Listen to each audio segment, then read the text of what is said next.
Hi, I'm Raj Kumar, President and Editor-in-Chief of Devex, back here again at the GESF conference in Dubai. And I'm here with Nicolette Henry, who is the Minister of Education of Guyana.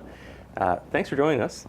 Well, thank you for having me. I know it's your first time at the conference, and it's probably an important moment for Guyana in education, in particular with the massive oil resources, natural gas resources that are likely to come to the country.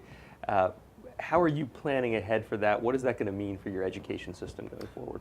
Well, thank you so much for that question, Raj. Actually, it is quite an interesting time in Guyana, as you rightly said.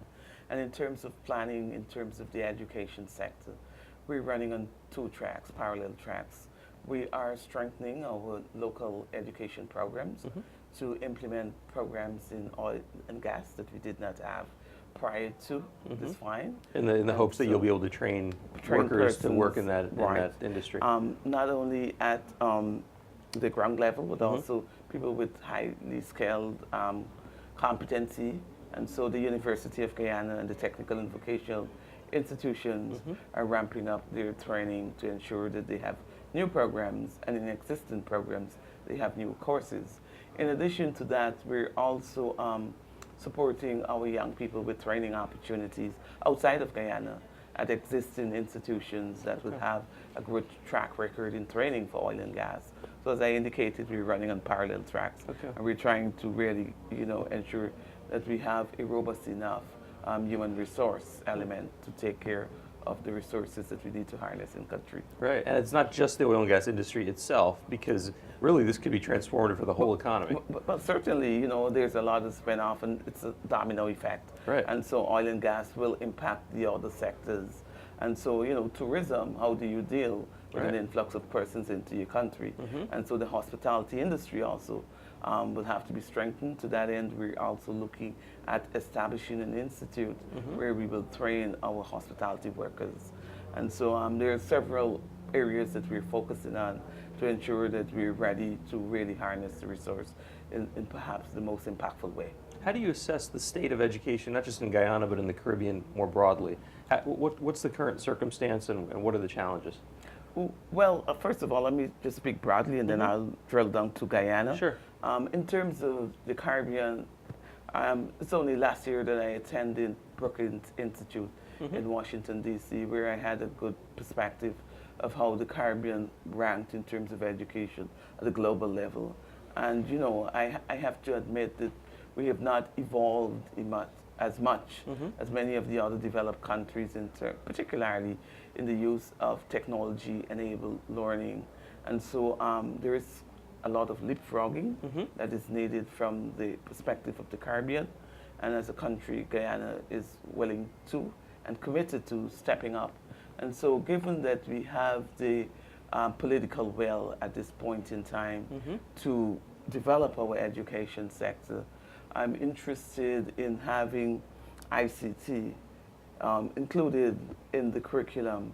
And so we are going through the process of curriculum reform, and we're ensuring that we have not only robotics, but animation and artificial intelligence as part of our curriculum.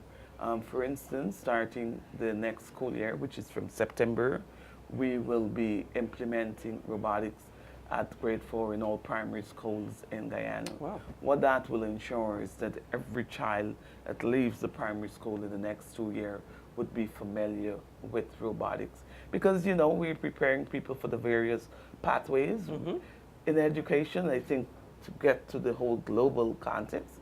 For all educators, I think we're in a situation where we don't know what we are preparing people for in terms of job. Sure. And so it's a little tricky. And you have to ensure that you provide the basis and the platform. And we know that a lot of it will depend on ICT. And if your countries are not able to provide the skills and the support that is needed, then we can very well not be meeting the needs of our people in a large way. And so those are the preparations we're doing at the country level, and certainly at the regional level. We're also preparing our people. There's a long history of failed education projects that have a tech component. What are you doing differently now? What are some of the lessons you're taking away from the past? Well, certainly one of the lessons that I have learned, not only in education, but certainly in my public health career, is that community-based participation is always important. Yeah. It's always important to hear from the people, the stakeholders, because a lot of times people get caught up in themselves as policymakers.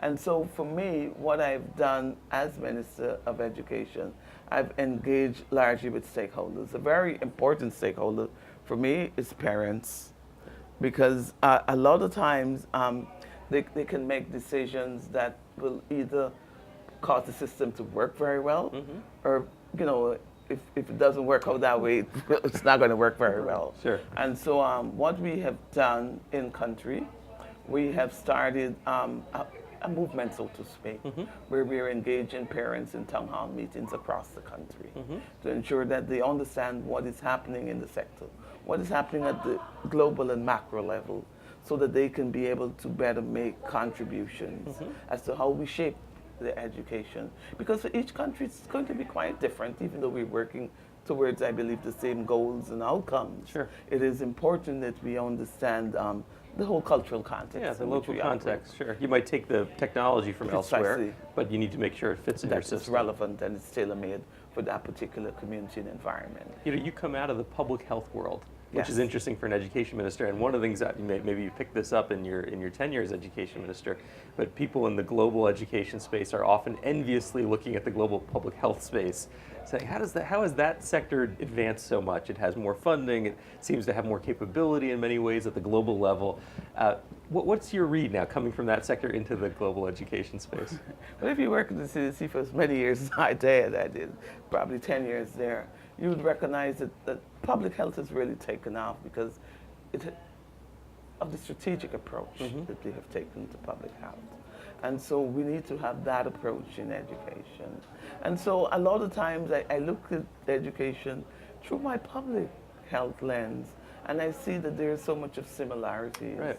Because you're really working towards the development and the well-being of people. And so the principles and the pillars on which they're grounded are very much the same. And as you would know, education is perhaps the single most important determinant of health. And so there's a very close relationship between the two.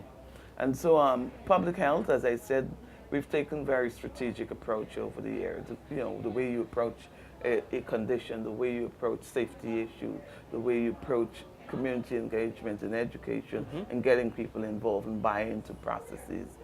There are many, many, many examples and many lessons to be learned in public health, which I believe are very important in education.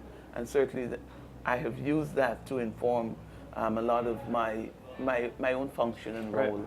As Minister of There's a lot, it might not be obvious, but there's a lot of relevance coming from that sector into this one. You know, I oftentimes make a joke about it. I was like, how did I end up as education minister with a public health background?